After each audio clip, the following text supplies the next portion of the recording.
6 নবজাতকের মৃত্যুর ঘটনায় 8 দিন হাসপাতালের লাইসেন্স বাতিল করেছে স্বাস্থ্য অধিদপ্তর। 72 ঘন্টার মধ্যে রোগী সরিয়ে নিতে হবে অন্য হাসপাতালে। এতে বিপাকে পড়েছেন আইসিইউ সহ ওয়ার্ড এবং কেবিনের সংকটাপন্ন রোগীরা। লাইসেন্স বাতিলের সিদ্ধান্তের বিরুদ্ধে আপিল করবে হাসপাতাল কর্তৃপক্ষ। ঢালাইয়ে দৃঢ়তা, নির্মাণে নিশ্চয়তা, প্রিমিয়ার সিমেন্ট, ঢালাইয়ের রাজা। কারণ দর্শানো নোটিশের জবাবে সন্তুষ্ট না হওয়ায় অবশেষে বড় সিদ্ধান্ত নিল সরকার। 6 শিশু মৃত্যুতে অবহেলার দায়ে ঘটনায় হাসপাতালটির লাইসেন্স বাতিল করল স্বাস্থ্য অধিদপ্তর।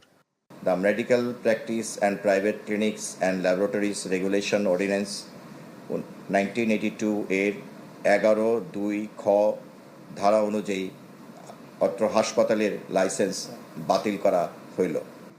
লাইসেন্স বাতিলের ফলে এখন থেকেই চিকিৎসা কার্যক্রম বন্ধ করতে হবে 8 দিনকে। তবে আগামী 30 দিনের মধ্যে স্বাস্থ্য অধিদপ্তরের কাছে আপিল করতে পারবে হাসপাতাল কর্তৃপক্ষ। উক্ত অধ্যাদেশের 12 ধারা অনুযায়ী লাইসেন্স বাতিলের পরবর্তী 30 দিনের মধ্যে বাতিলের বিরুদ্ধে সরকারের কাছে আপনার আপিল বা পুনর্বিবেচনা করার আইনি সুযোগ রয়েছে।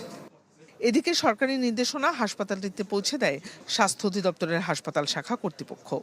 72 ঘন্টার মধ্যে অন্য হাসপাতালে রোগী সরাতে নির্দেশ দেওয়া হয় 8 দিন হাসপাতাল কর্তৃপক্ষকে। নতুন রোগী ভর্তি হবে না এবং যারা আছে তাদেরকে তারা প্রতিস্থাপন করবে।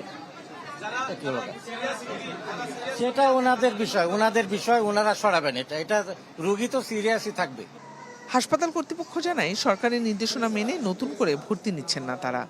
আপনাদের নির্দেশনা অনুযায়ী আমরা আউটডোরে নতুন পেশেন্ট ভর্তি করবো না, কিন্তু আমাদের যে আর্জেন্ট যেই রোগীগুলো ক্রিটিক্যাল আছে তাদের ব্যাপারে আমরা কি করব? ওনারা বলেছেন যে আপনাদের দিক থেকে আপনারা যত দ্রুত সম্ভব তাদেরকে ট্রান্সফার করবেন। হাসপাতাল কর্তৃপক্ষ বলছে পোস্ট অপারেটিভ, এনআইসিইউ, আইসিইউ বিভিন্ন ওয়ার্ডে থাকা রোগীরা এই মুহূর্তে তাদের অন্য কোথাও না নিয়ে যাওয়ার জন্য অনুরোধ জানাচ্ছে। এখানে অলরেডি আমি অর্ধেক চিকিৎসা নিছি, আর বাকিটার জন্য যদি অন্য জায়গায় যাইতে হয় তাহলে আমার একটা ফার্স্ট স্টেশনে ভুগতে হইতেছে না। আমি কোনো প্রকার ভোগান্তির শিকার হইনি এর আগে এখানে আসা। এখন অন্য কোথাও নিতে গেলে একটা তো ভোগান্তি আছে। কিন্তু এখন তো আসলে অনিশ্চয়তা দাঁড়াইছে যে আসলে আমার রোগী নিয়ে এখন হঠাৎ করে আমি কোথায় ট্রিটমেন্টের জন্য আবার যাব, কারণ আমার রোগী একটু সিরিয়াস কন্ডিশনে আছে। জিনিয়া কবির সূচনা, চ্যানেল 24, ঢাকা।